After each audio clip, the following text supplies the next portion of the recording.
Snow fell like ash over the trenches, coating the shattered earth in an eerie, ghostly blanket.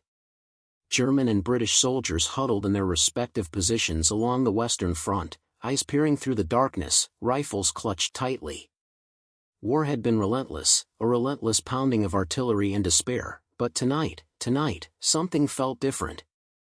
Lieutenant Karl Weiss, a young German officer of barely 22, tightened his gloves and glanced across no man's land. The mud and barbed wire looked almost peaceful under the pale light of the winter moon. Across the lines, he saw them, the enemy. British soldiers, weary and rigid, their breath clouding in the icy air. Yet there was a strange stillness. It began subtly. From the British trench, a lone voice sang, halting at first, then gaining strength, "Silent night, holy night." Karl froze. Memories of his childhood, of Christmases past, flooded him. He swallowed hard. His men glanced at him, confusion etched on their frostbitten faces. "Should we respond?" whispered one soldier, a recruit barely out of boyhood. Karl nodded. Yes, but cautiously. He cleared his throat, then added his own voice to the song, clumsy but sincere. No one fired. No one moved. Across the frozen expanse, men who were supposed to kill each other were united in song. Laughter bubbled up nervously. A British corporal, hat askew, waved a small white flag.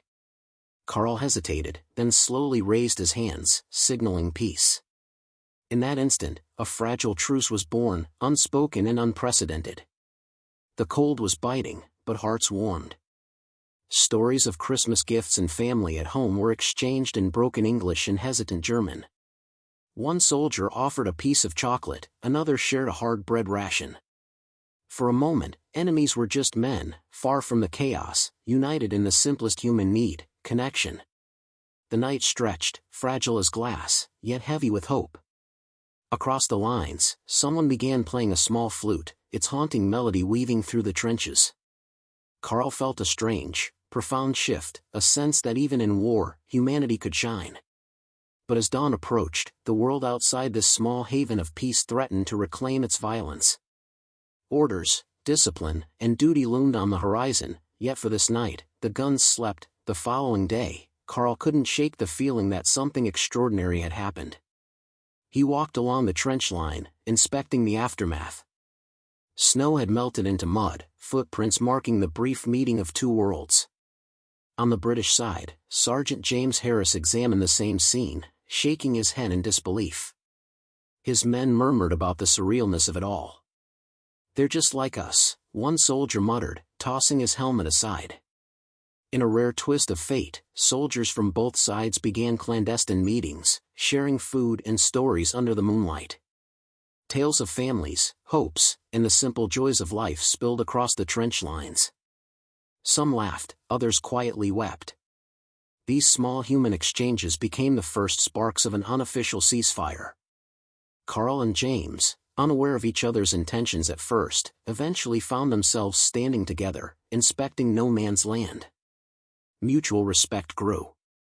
They shared maps, marking positions yet agreeing not to disturb them, a tacit understanding emerging that neither side wanted further bloodshed tonight. Letters were exchanged. Improvised.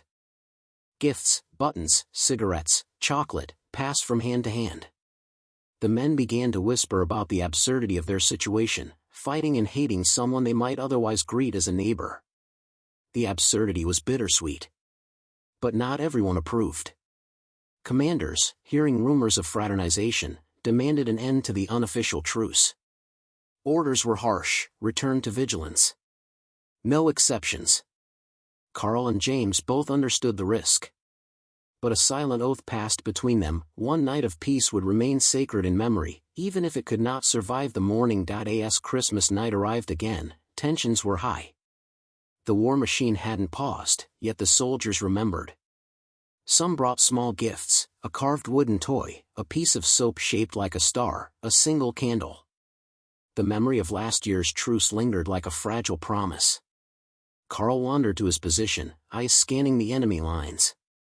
There they were again, familiar faces, shadows of a shared humanity. The song started, tentative at first, but soon joined by voices across the frozen field. Hearts beat in synchrony despite national allegiances, proof that hope could thrive in the unlikeliest places. Men told stories. James recounted the birth of his sister, who had died young, and Carl shared memories of his mother's cooking on cold Christmas mornings. Laughter and tears mingled in the freezing night air. An artillery shell exploded miles away, reminding them of the looming war. Yet, in that fleeting moment, the war seemed like a distant echo. The soldiers' bonds, fragile yet enduring, illuminated a truth too often buried in the brutality of conflict. Even enemies could find common ground. By the fourth Christmas, the unofficial truce had become a legend among the troops. Some still dared to venture into no man's land with gifts and handshakes, wary of sudden gunfire but compelled by shared humanity. Carl and James met near a small frozen creek, exchanging small packages. Their friendship had evolved beyond words. Both men knew that history might never record these moments, but they mattered nonetheless. By the way, if you're clinging to this moment with me, make sure to hit subscribe, more waits just ahead. The war was relentless, but these soldiers carved out small sanctuaries of peace. Soldiers whispered songs, passed cigarettes, and played football in the snow. The absurdity of war juxtaposed with the warmth of camaraderie created a surreal world where humanity flickered against the darkness. Orders continued to threaten these moments, yet the soldiers risked defiance quietly. Some officers, understanding the morale benefits, reluctantly allowed brief interactions, while others fumed at the audacity of fraternization. Each night, the truce persisted in small, secret ways, a testament to courage beyond combat. As January approached, rumors of court-martials and punishment began to circulate. Carl and James felt the weight of their choices. They had nurtured humanity amid the horrors, yet now faced the wrath of hierarchy. One morning, German and British soldiers discovered a fallen comrade who had been helping the other side. Anger flared, and tempers boiled. Orders were issued to return to rigid, unyielding discipline. The small miracles of the truce seemed fragile, threatened by the machinery of war. Carl contemplated the risk of disobedience.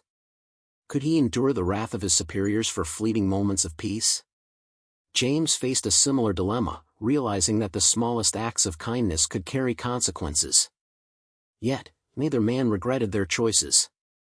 Humanity demanded courage, even when survival seemed paramount. Months later, letters arrived from soldiers who had experienced the truce. Memories of silent nights, shared songs, and exchanged gifts filled the pages. Even amidst carnage, these stories endured, quietly reminding the world that compassion could survive even the harshest winters. Carl wrote to his family about the strange camaraderie, careful to obscure names and locations.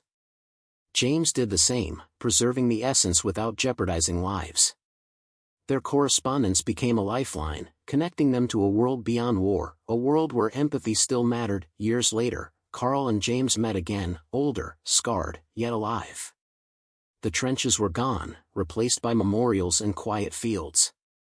They walked together, reflecting on a night when enemies sang together, when compassion pierced the fog of war. That night, their night, had left a permanent mark. It inspired letters, memoirs, and, eventually, historical recognition. The world had seen the brutality of war, but this story reminded humanity that even in darkness, light could emerge. As they shook hands, the ghosts of young soldiers smiled upon them, a reminder that courage and humanity could transcend borders, even in the heart of conflict.